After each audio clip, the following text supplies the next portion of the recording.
मित्र, 0 + 0 = 0 होता है। भाजपा 0, जजप्पा 0, उसका जो सामने योग होगा 0। क्योंकि मैं तो बहुत मैथमेटिशियन तो नहीं हूं, पर बेसिक मैथमेटिक्स तो मुझे आता है हिसाब। तो 0 + 0 = 0।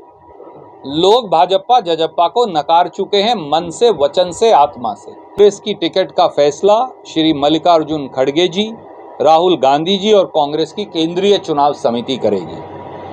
हमने ये बार बार कहा, मैं फिर दोहराता हूं, हम केवल दोनों भाई और हजारों हजारों और साथी केवल सत्ता की लड़ाई नहीं लड़ रहे, हम व्यवस्था परिवर्तन की लड़ाई लड़ रहे हैं। ठरवी मुझसे बेहतर सेवा कर सकता है। आज आधा हरियाणा बाढ़ की चपेट में है और खट्टर सरकार नदारद है, गुमशुदा के पर्चे लगे हैं। ये कड़वा सत्य है। मुख्यमंत्री और उप मुख्यमंत्री और उनके मंत्रियों को हेलीकॉप्टर से उतरने की फुर्सत नहीं, ताकि वो गांव, खेत, खलिहान में जाकर जूता उतारकर, पजामा ऊपर करके 5-5, 6-6 फुट पानी के अंदर उतरकर गांव के लोगों की पीड़ा समझ सके।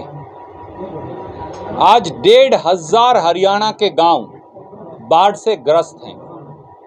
3 दर्जन से के करीब लोग बाढ़ से मौत के शिकार हो चुके। 5,50,000 एकड़ भूमि बाढ़ में डूबी पड़ी है। 1 लाख से ज्यादा मकान बाढ़ से पूरी तरह से या पार्शली नष्ट हो गए। 50,000 से ज्यादा ट्यूबवेल नष्ट हो गए। हजारों की संख्या में मवेशी बह गए बाढ़ के पानी में या गुम हो गए। परंतु सरकार लोगों का मजाक उड़ा रही है। आदरणीय मुख्यमंत्री मजाक उड़ा रहे हैं ये कह के कि 30 जुलाई तक आप दोबारा जीरी लगा लेना, धान की फसल लगा लेना।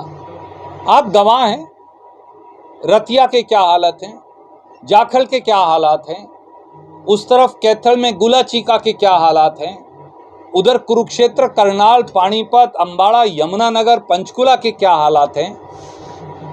अगली गेहूं की फसल तक भी जमीन शायद गीली रह जाए और गेहूं की फसल ना लग सके।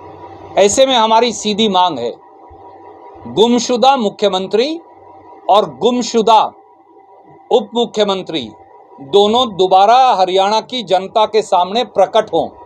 सबसे पहले बाढ़ प्रभावित इलाकों में जाएं। फतेहाबाद, टोहाना, जाखल, रतिया, सरसा, अंबाड़ा, यमुनानगर, कैथल, करनाल, पानीपत, वहां जाएं। मौके पर जाकर लोगों की समस्याएं समझें। मारकंडा नदी, मार्कंडेश्वर जी ने अपने तट बांध तोड़ दिए, घग्गर ने अपने तट बांध तोड़ दिए, यमुना के तट बांध अनेकों जगह से टूट चुके, सरस्वती जिसे हम कह देते हैं उसके तट बांध टूट चुके, और अब और घग्गर में और अब हथनीकुंड बैराज से और पानी आ रहा है, क्योंकि पिछले 48 घंटे में ऊपर बहुत बारिश हुई है और पेरीफ्री में भी बहुत बारिश हुई है। 30,000 रुपया प्रति एकड़ मुआवजा बगैर विलंब के अगले 15 दिन में इस सारी भूमि जो 5.5 लाख एकड़ है इसके लिए दिया जाए। मरने वालों को 20 लाख रुपया दिया जाए। 50,000 से जो अधिक ट्यूबवेल नष्ट हो गए उनकी 40,000 रुपया प्रति ट्यूबवेल मुआवजा राशि दी जाए।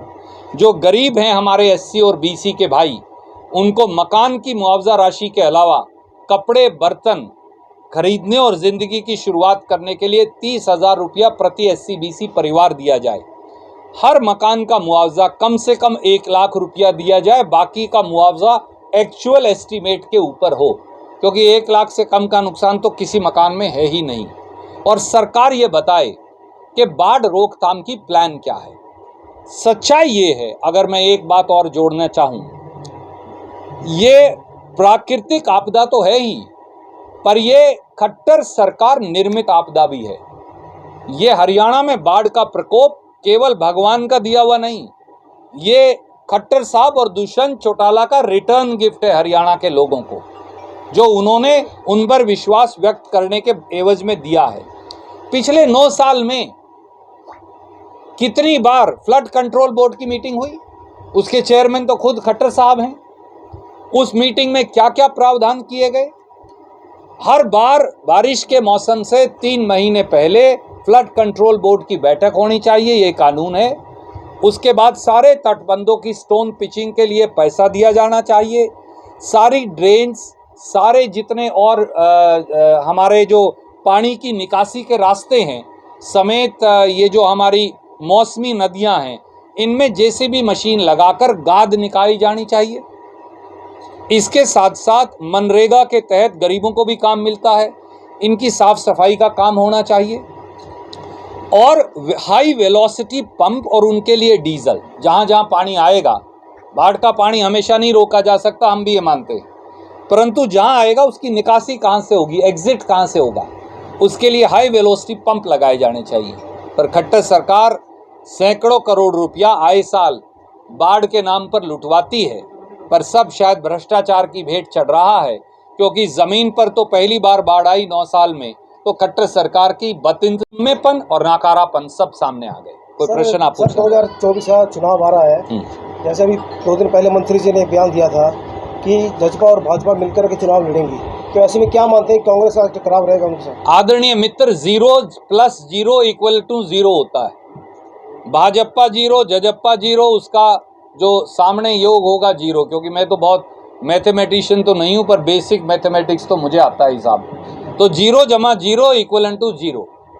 लोग भाजपा जजप्पा को नकार चुके हैं, मन से, वचन से, आत्मा से। क्या लगता है सर, टोहाना से बलजिंदर ठगी युवा नेता है, कांग्रेस मौका देगी इस बार? देखिए, कांग्रेस की टिकट का फैसला श्री मल्लिकार्जुन खड़गे जी, राहुल गांधी जी और कांग्रेस की केंद्रीय चुनाव समिति करेगी। हमने ये बार बार कहा, मैं फिर दोहराता हूं, हम केवल दोनों भाई और हजारों हजारों और साथी केवल सत्ता की लड़ाई नहीं लड़ रहे, हम व्यवस्था परिवर्तन की लड़ाई लड़ रहे हैं।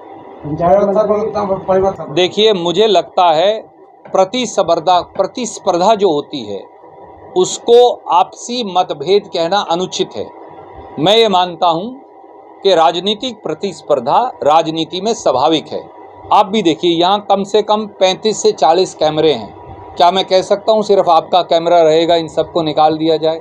नहीं, इन सब की अपनी अपनी जगह है। ऐसे ही राजनीति में हर नेता का अपना एक स्थान और जगह है।